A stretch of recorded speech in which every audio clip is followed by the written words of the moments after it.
I'm reading to you from paper Genocide. Chapter 3.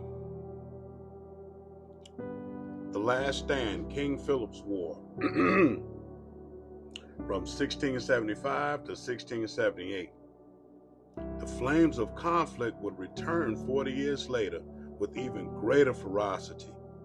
King Philip's War, known to the indigenous peoples as Metacom's Rebellion, erupted in 1675 as the Wampanoag, Narragansett, and their allies launched an all-out assault on the English settlement of New England. The war would become one of the deadliest per capita in American history, forever altering the balance of power. The war's origin lay in the relentless English encroachment of indigenous lands.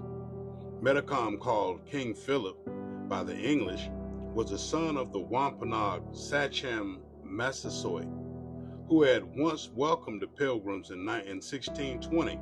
For decades, Massasoit had tried diplomacy, but as English towns multiplied and land treaties became more coercive, Metacom saw no other option but war. The fighting was merciless. The Wampanoag and their allies launched coordinated attacks, destroying dozens of English settlements.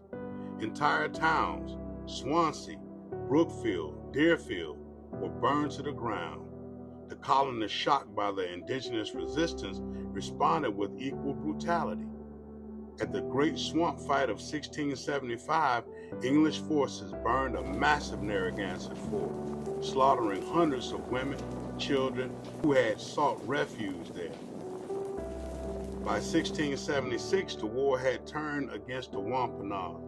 The English, with support from the rival indigenous groups, hunted Metacom's forces relentlessly.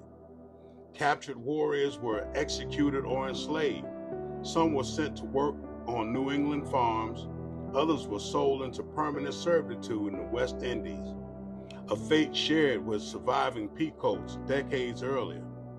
In August 1676, Metacom himself was finally cornered.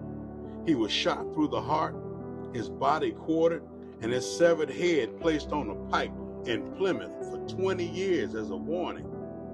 His family, including his wife and children, was sold into slavery.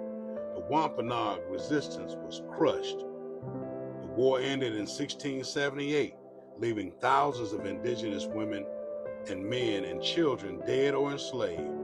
Entire tribes were decimated, their lands confiscated by the expanding English colonies.